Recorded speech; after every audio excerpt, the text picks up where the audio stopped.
ധന്യമായി തീരാൻ തിരുമാറൽ ചേർക്കേണമേ നാഥാ എന്നെയും കൈക്കൊള്ളണേ.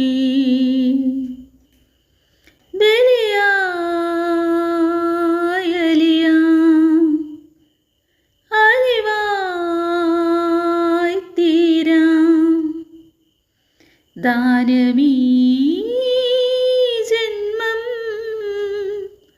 ധന്യമായി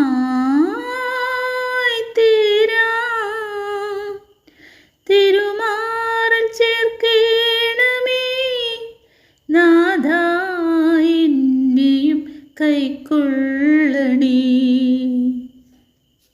അബ്രാമിൻ ബലി പോലെ യോഗ്യമായി തീരുവാൻ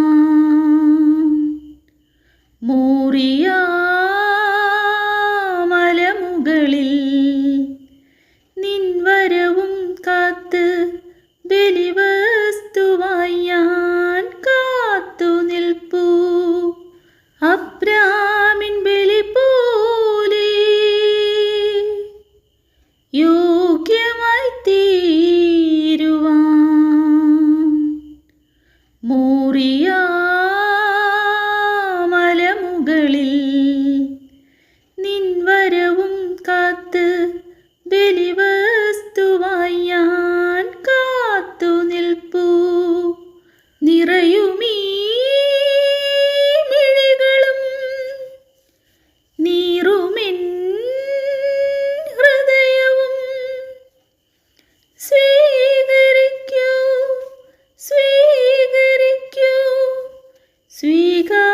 സ്വീകാര്യമാകുവാൻ ചേർത്തണയ്ക്കൂ. ബലിയായി അലിവായി തീരാൻ ദാനമീ ജന്മം ധന്യമായി തീരാൻ തിരുമാറൽ ചേർക്കേണമേ നാഥാ എന്നെയും കൈക്കൊള്ളണേ. അമ്മ തന്നുണ്ണിയെ സമർപ്പിച്ചപ്പോൾ പൂർണ്ണമായി എന്നെയും ഈ ആലയത്തിൻ തിരുനടയിൽ ഒരു പൈതലിൻ നൈർമല്യ മനസ്സോടർപ്പിക്കുന്നു. അമ്മ തന്നുണ്ണിയെ സമർപ്പിച്ചപ്പോൾ പൂർണ്ണമായി എന്നെയും ഈ ആലയത്തിൻ തിരുനടയിൽ ഒരു പൈതലിൻ നൈർമല്യ മനസ്സോടർപ്പിക്കുന്നു. ഇടറുമീ പാതയിൽ വിടരുമെൻ സ്നേഹമേ യേശുനാഥാ സ്നേഹനാഥാ സ്വീകാര്യമാകണേ ബലിയിൽ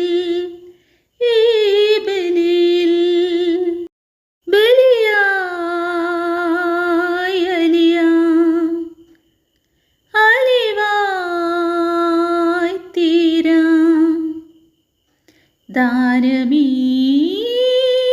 ജന്മം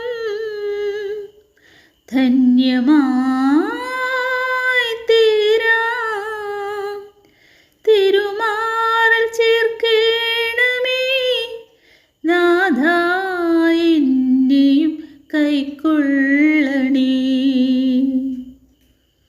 ബലിയായി അലിവായി തീരാൻ ദാനമീ ജന്മം ധന്യമായി തീരാൻ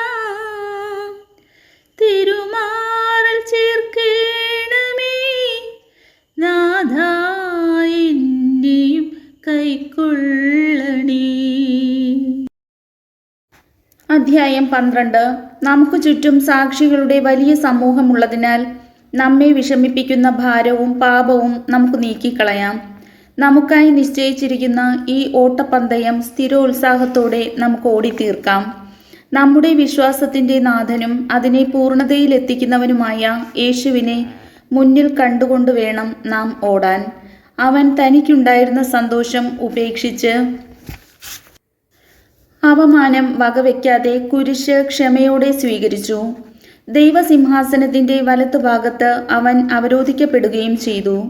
ആകയാൽ മനോധൈര്യം അസ്തമിച്ച് നിങ്ങൾ തളർന്നു പോകാതിരിക്കാൻ വേണ്ടി അവൻ തന്നെ എതിർത്ത പാപികളിൽ നിന്ന് എത്രമാത്രം സഹിച്ചെന്ന് ചിന്തിക്കുവിൻ. പാപത്തിനെതിരായുള്ള സമരത്തിൽ നിങ്ങൾക്ക് ഇനിയും രക്തം ചൊരിയേണ്ടി വന്നിട്ടില്ല.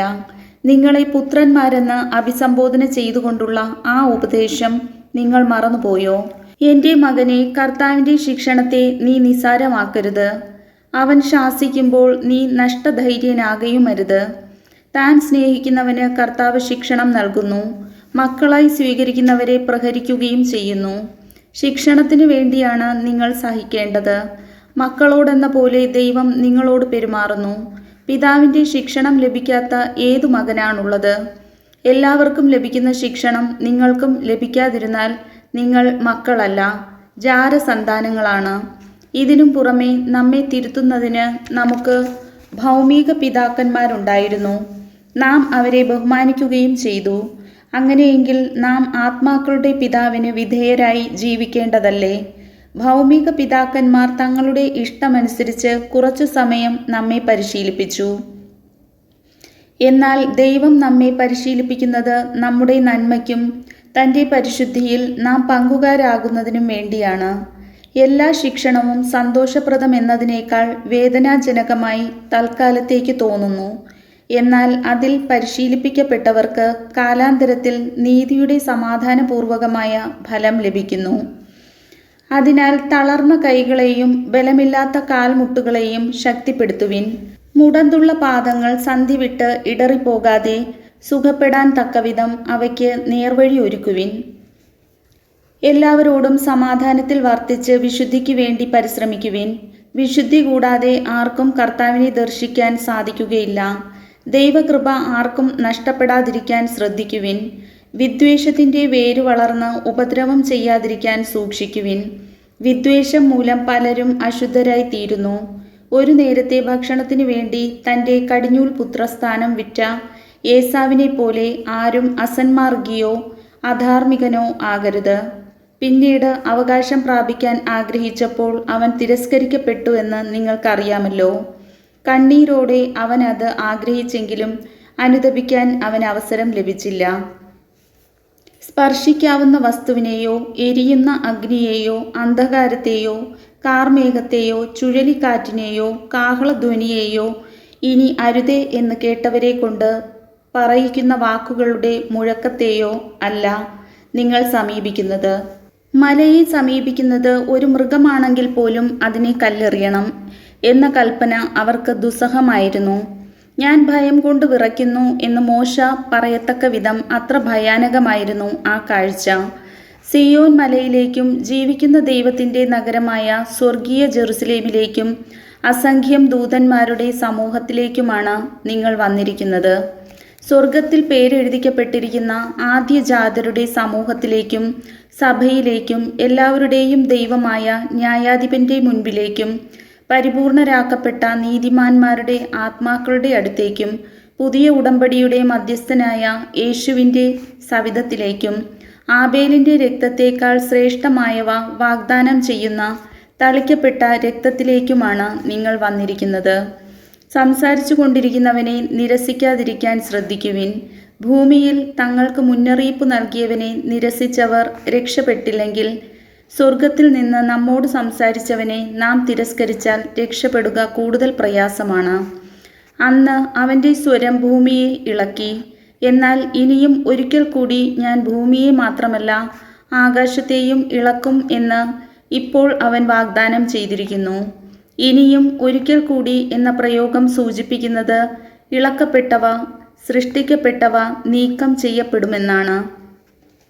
ഇളക്കപ്പെടാൻ പാടില്ലാത്തവ നിലനിൽക്കാൻ വേണ്ടിയാണിത്.